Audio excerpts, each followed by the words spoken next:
Hello everyone, I am Vivek Agarwal. I am a chartered accountant, company secretary and LLB. In this video, we will be discussing GST on directors' remuneration.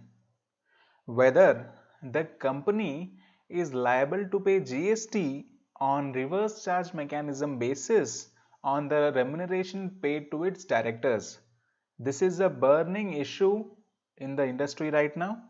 So I have done a thorough analysis of this issue and I have recorded this video with complete comprehensive gathering from all the different acts. So I wish that you watch this video for the entire duration because this concept will be 100% clarified after the end of this video. Let's begin the session. What are the contents of the article or this video? We will be analyzing the topic as per the GST law, as per the company law and various other laws like ESI, etc. This will help us in gaining thorough understanding of the relevant provisions of different statutes and hence to clarify this issue once for all. We will be taking up the AAR ruling of Rajasthan, AAR ruling of Karnataka, and we will be comparing all these rulings along with thorough analysis of the relevant sections of the GST Act, and by linking all this we will come to a conclusion whether GST would be leviable on directors' remuneration. So entry number 1 of Schedule 3 to the CGST Act covers services by an employee to the employer in the course or in relation to his employment. So basically Schedule 3, there is a Schedule 3. The entries which are mentioned in Schedule 3 are neither treated as supply of goods nor supply of services. So the first entry itself, the entry number 1 of Schedule 3 of the CGST Act says that the services that an employee provides to its employer, the services that an employee provides to his employer in the course or in relation to his employment. So employee providing the services to the employer in the course of his employment or in relation to his employment are neither considered as supply of goods nor supply of services, and hence GST is not leviable on this transaction. Thus, the services provided by an employee to the employer in the course of or in relation to his employment is outside the scope of supply itself. I want to make myself clear that to levy GST, the first condition is what?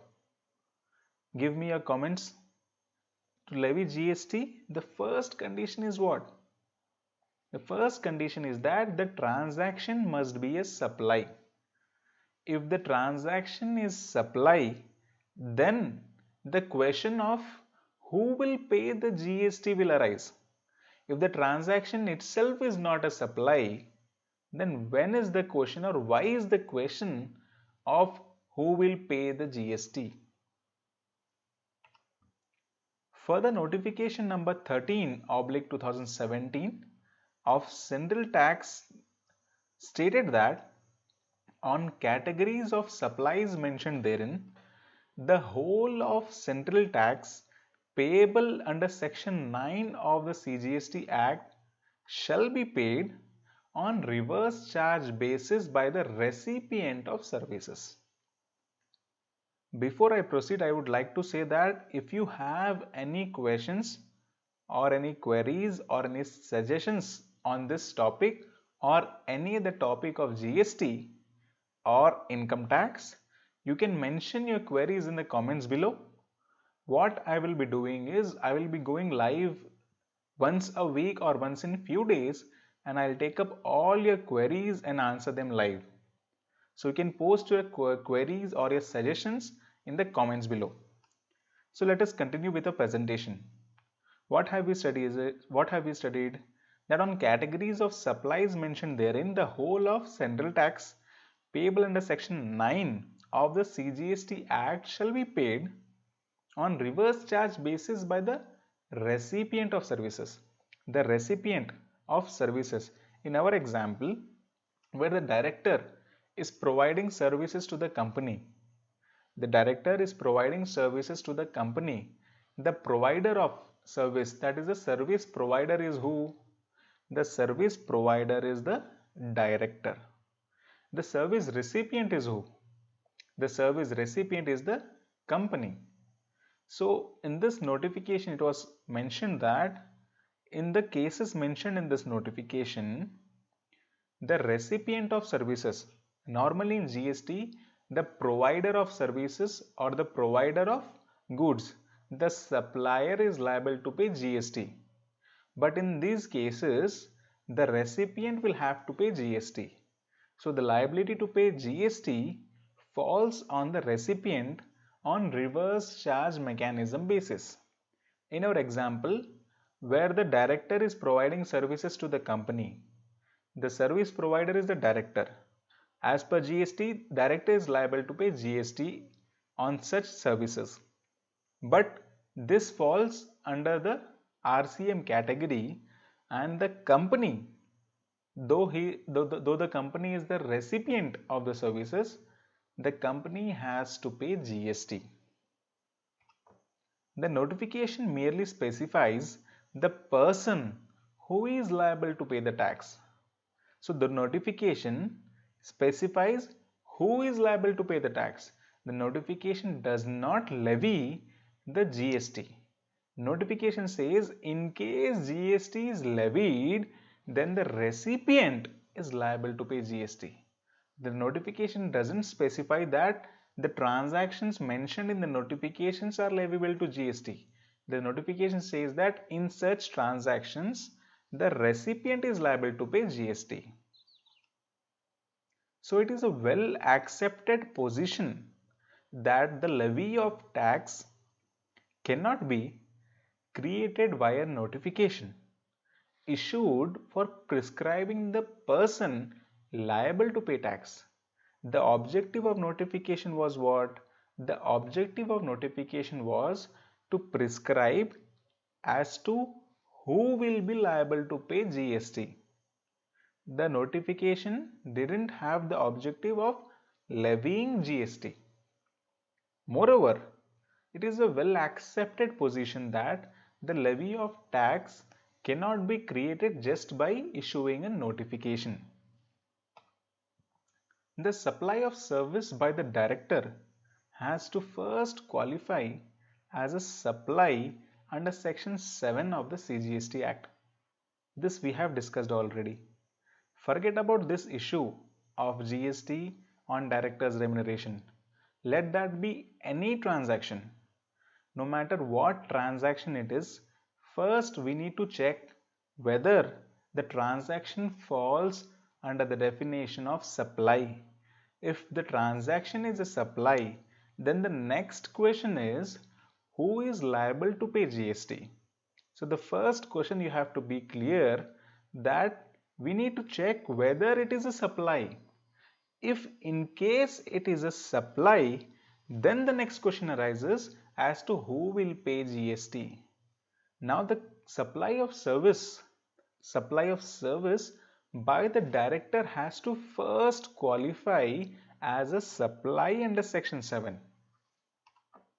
Only then the services of directors can be held to be liable to tax under RCM, that is reverse charge mechanism. Now for this, important criteria to consider in this regard are basically for our understanding, we will classify the directors into two types. Number one, executive directors and non-executive directors. Basically, we are dividing the directors for our understanding purpose into two types: executive directors or non-executive directors. The package offers to directors. The package which is offered to directors is also important. What are we studying? We are studying what are the important criteria in a transaction, and by looking at these criteria we will decide whether it is a supply. Now we are still not talking about who will pay the tax. We are still trying to form an opinion whether the transaction of directors providing services to the company is a supply. So first what we need to check whether the director is an executive director or a non-executive director. Then we need to check what is the package that is offered to directors. Third, the documentation maintained in this regard. The documentation like the offer letter, the letter of intent, the employment agreement between the company and the director, the TDS deducted, ESI, PF, etc. So these criteria are important for us to decide whether it is a supply, and these are not comprehensive or exhaustive criteria. These are only the sample criteria. Based on this, we will get a fair idea whether the transaction is a supply or not. So first we will check whether the director is an executive director or a non-executive director. Second, the package offered. Third, the documentations maintained at the time of employment of the director, the deductions that are being made in TDS, ESI, PF, etc. What are the issues involved in this? Whether director is an employee of the company?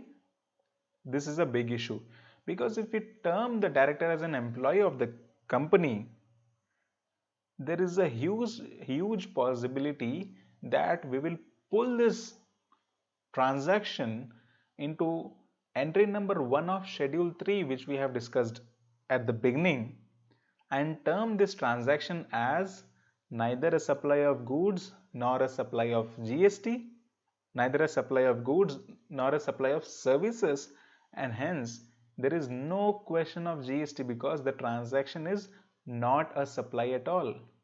So this is a very important issue. Whether the director is an employee of the company, the department will fight saying that the director is not an employee of the company, whereas the taxpayer will fight saying that the director is an employee of the company. Next question will be whether RCM would be applicable on the services rendered by the director. Next question is whether RCM is applicable on the services which are rendered by the director to the company. So first we need to understand, our first issue was what? Whether the director is an employee of the company. So we need to understand the meaning of the word employee. If we understand the meaning of the word employee, we would be reasonably be able to conclude whether the director is an employee of the company or not, right? So let us understand the meaning of the word employee. The term employee and employer have not been defined under the GST Act. The word employee and the employer are not defined in the GST Act. Then how can we understand whether the transaction or whether the director is an employee? So we will have to refer the other acts in which the definition of employer and employee is given, and we will try to apply that definition to the given situation in hand and decide whether the director is an employee. Are you able to understand why are we trying to focus, or why are we trying to understand the word employee so much in depth? Because once we classify the director as an employee, then there is no question of GST at all, because the transaction itself is not a supply. That's why the meaning of employee becomes significant. So what we have done, we'll extract section 2 clause 9 of the ESI Act. We are trying to understand the definition of employee from the ESI Act. Employee means any person. Employee means any person employed on wages in or in connection with the work of a factory or an establishment to which this act applies. There is a factory or an establishment. There is a factory or an establishment to which ESI Act applies. There is a factory or an establishment to which this ESI Act applies. Then this person is employed to work for this establishment on wages, will be an employee who is directly employed by the principal employer. So the principal employer directly employs such person, or any work of or incidental to or preliminary to or connected with the work of the factory or establishment. So the work of the factory, the direct work of the factory, or any incidental work of the factory is also fine. Whether such work is done by the employee in the factory or elsewhere is also fine. Such employee can do the work in the factory or elsewhere also. That is also completely fine. Who is employed by or through an immediate employer? The immediate employer is directly employing the employee on the premises of the factory or establishment, on the premises of factory or establishment, or under the supervision of the principal employer or his agent. The principal employer directly employing, or he is being employed under the supervision of his agent. Any of the scenarios.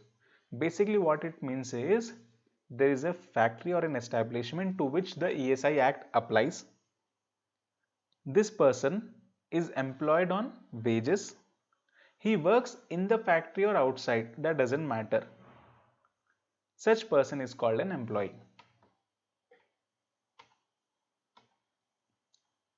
So there is a case of ESI Corporation versus Venus Alloy Private Limited.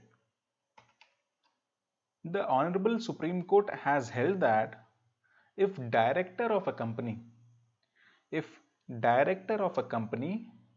receives remuneration, the director of a company receives remuneration for discharge of any duty, then the director will come under the definition of employee. I repeat, if the director of a company receives remuneration for what? He receives remuneration for discharge of any duty, then the director will be termed as an employee. Now the question arises whether all the services provided by an employee to the employer outside the scope of supply. What we are saying? We are saying that the services provided by an employee to the employer are outside the scope of supply. Now the second question arises whether all the services that are provided by the employee to the employer are covered in this. No, only the services that are provided by the employee to the employer in the course of employment are outside the scope of supply. The services that the employee is providing to the employer in the course of employment is outside the scope of supply. Services provided outside the scope of employment for a consideration would be a service. If the employee is providing services to the employer in the course of employment, it is outside the scope of supply. If the employee is providing services to the employer and the services outside the scope of employment, then it is considered as supply. Example, employee of a company A. There is a company A, an employee is working with company A. So employee of company A provides his services on contract basis to an associate company B of the employer. So employee of company A provides his services on contract basis to an associate company B. So the employee is working for company A. Company A has an associate company B, and this employee is employed on contract basis for this company B. So employee is not providing services to the company in the course of his employment. He is providing the services to some other company, which is an associate of this company. Hence, this is outside the scope of employment, and on this GST, or rather this transaction, will be termed as supply.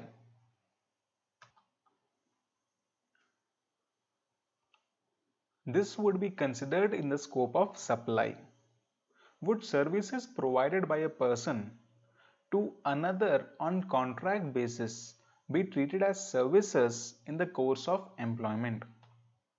Obviously, no. So the services provided on contract basis are considered to be provided on principal to principal basis. The relationship of employer-employee does not exist in between them. In the example, the company A and the employee, between company A and the employee, there exists employer-employee relationship, whereas between company B and the employee of company A, it does not exist a employer-employee relationship. The relationship is of principal to principal basis. Thus, these are not included as services provided in the course of employment. Thus, these are not included as services provided in the course of employment. If these are not included as services in the course of employment, then these are not included in entry number 1 of schedule 3. If these are not included in entry number 1 of schedule 3, these are outside the exclusion list of supply. So this is a supply. So basically what I'm trying to say is, any services provided by the employee to the employer in the course of employment falls under entry number 1 of schedule 3, which says such transaction is not a supply at all. And if the services provided by the employee to the employer are outside the scope of employment, then it is a supply. Now, explanation to section 62(1)(b) of the Companies Act 2013. It defines employee. Now we are referring to the definition of employee with respect to the Companies Act 2013. Till now we were discussing the definition of employee with respect to ESI Act. Now we are discussing the definition of employee with respect to the Companies Act 2013. Now whether a whole-time director or not, it is important. We have to see whether the director in question, whether as per the Companies Act 2013, if we want to understand whether a director is an employee, first we need to understand whether the director is a whole-time director of the company. What is the meaning? But excluding an independent director. So it defines an employee to include. It defines an employee to include a director of the company. Whether a whole-time director or not doesn't matter. It doesn't matter whether it is a whole-time director or not. But it excludes independent directors. Independent directors are not the employees of the company. It rules out independent directors. So director of the company, whether a whole-time director or not, but excluding an independent director. As per section 294, Section 2, Clause 94 of the Companies Act 2013, whole-time director includes a director in the whole-time employment of the company. The word itself clarifies the definition. Whole-time director, the person who is working full-time for the company. Whole-time director includes a director in the whole-time employment of the company. The definition of whole-time director is an inclusive definition. If you see here, it says the whole-time director includes. Whole-time director includes. So it is an inclusive definition. A whole-time director refers to a director who has been in employment of the company on full-time basis and is also entitled to receive remuneration. So basically, a whole-time director is in full-time employment of the company and he is entitled to receive remuneration from the company. It is evident from this definition that a director is an employee of the company. So if these conditions are satisfied, then the director can be said to be an employee. Then the director can be said to be an employee of the company. Thus, the remuneration paid to the director, the company pays remuneration to the whole-time director who is an employee of the company. The company pays remuneration to such person. Then this is in the nature of salary. Rule 2K of the company's specification of definition details, Rules 2014 says executive director. Now we need to understand what is the meaning of executive director. The word itself says executive director, the director who executes operations of the company, the director who executes the day-to-day affairs of the company. So executive director means a whole-time director as defined in clause 94 of section 2 of the Act. In common trade parlance, the managing director or the whole-time director are treated as employee of the company. In normal trade parlance, the managing director or the whole-time director, these are considered as the employees of the company. Why? Because they are so much actively involved in the day-to-day affairs of the company. They are employed on full-time basis. They get remuneration from the company. So in common trade parlance, these managing directors and the whole-time directors are considered as employees of the company. They are offered all the benefits. As are available to any other employees like the Provident Fund, ESI, etc. So these are working like employees on full-time basis. In addition to this, their benefits are also commensurate to other employees of the company. So their benefits are also like any other employee. They're working also on full-time basis. Moreover, the companies deduct TDS when the companies pay remuneration to the director. When the companies pay remuneration to the director, they deduct TDS and pay the net amount only. That too under section 192 of the Income Tax Act, that is TDS on salaries. Moreover, director discloses the remuneration. The director receives such net of TDS remuneration. He discloses this remuneration received from companies under income from salaries head while filing his return of income. So the company deducts TDS under section 192 for TDS on salaries and pays the net amount to the director. The director also discloses this remuneration as income under the head salaries. Thus, we can clearly or at least mostly say that the directors, the whole-time directors or the executive directors who are involved in day-to-day affairs of the company, whose employment terms are similar to any other employee of the company, whose time invested, the efforts or maybe the work that they perform, basically the full-time basis, they also work on full-time basis in the company. When the company pays remuneration to them, the company deducts TDS. They fill up the remuneration received from the company as income from salaries. So considering all these criterias, we can mostly opine that such whole-time directors or the executive directors can be termed as employees of the company.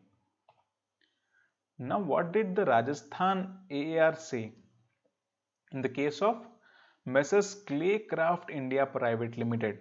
Messrs. Claycraft India Private Limited.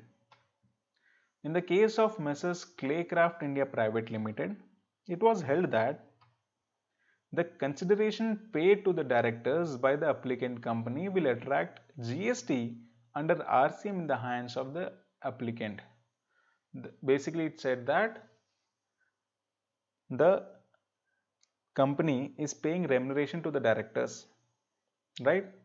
The company is paying remuneration to the directors. On this payment, the service provider is the director, the service recipient is the company.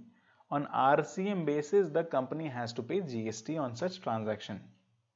Why? As it is covered under entry number 6 of notification 13 2017 dated 28th June 2017, issued under section 9 subsection 3 of the CGST Act. So thus, as per this ruling, any service provided by the employee to the employer in the course of employment would fall outside the purview of GST. This we are clear now. Any of the services that the employee provides to the employer is outside the scope of supply because it is in the course of employment. However, service provided by the director to his company would be liable to GST under reverse charge mechanism. So this was the main issue. The services provided by the employee to the employer in the course of employment is not a supply and GST is not applicable. Whereas for the services provided by the whole-time director to the company, on that remuneration, it is a supply, that remuneration is a supply, or the service provided by the director is a supply, the remuneration paid is the consideration, and the company is liable to pay GST on reverse charge mechanism basis.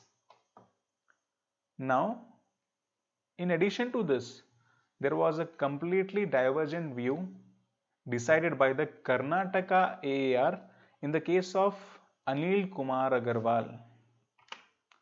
So there could be two possibilities in the said matter. The applicant could be an employee of the said company, that is an executive director. This AR said that there could be two possibilities in the matter. What we need to check? We need to check whether the director is an executive director or non-executive director. In the first scenario, that is, if the director is an executive director, the services of the applicant as an employee to the employer are neither treated as supply of goods nor supply of services. So this AR held that the director who is an executive director is an employee, and if the employee provides any services to the employer in the course of employment, it is outside the scope of supply, as the same would fall under schedule 3. That's fine. Now in the second scenario is what? That the director is a non-executive director. If the director is executive director, it said that the director is an employee and the services provided are outside the scope of supply. Now if the director is a non-executive director, the remuneration paid by the company would be liable to reverse charge under GST. If the director is a non-executive director and the company is paying any remuneration to non-executive director, then on such remuneration, GST is liable to be paid by the company on reverse charge basis. This is by virtue of notification number 13/2017 dated 20th June 2017. The AR said that PF ESI records would have proven if the assessee is a salaried director or not. So by seeing these incidental scenarios, like whether the company is whether the PF, ESI, all these provisions are applicable for the director, this would help in opining whether the director is an employee of the company or not, or director is salaried or not. Now, in case of Alcon Consulting Engineers India Private Limited, which was held in September 2019, the same Karnataka AR gave a conflicting view in the case and said that GST should be charged on remuneration paid to directors. So back in September 2019, Karnataka AR said that GST is required to be paid by the company on remuneration paid to the directors on RCM basis. Then recently the Karnataka AR said that if the director is an executive director or non-executive director is an important criteria. Earlier it said when the company pays remuneration to the director, the company has to pay GST on reverse charge mechanism basis, irrespective of whether the director is an executive director or non-executive director. Then recently the Karnataka AR said that we need to distinguish whether the director is an executive director or a non-executive director. If the director is non-executive, then GST is liable to be paid by the company or RCM basis. If the director is an executive director, then it becomes the relationship of employer and employee, falls under Schedule 3, outside the scope of supply, outside the scope of GST. So legally, an AR is only binding on the applicant and its jurisdictional officers. But we need to understand this concept with this ruling to be well prepared for future, because the government authorities might issue notices to the companies for paying GST on RCM basis. So that's it for this presentation. I hope that you like this video, and if you do want to comment anything or have any suggestions or queries, please post all those comments in the comment section below. Like this video, share this video, and do subscribe to our channel and click on the bell icon beside the subscribe button, so that whenever we upload new videos, you would be notified with all the notifications for all our new videos. Thank you for watching.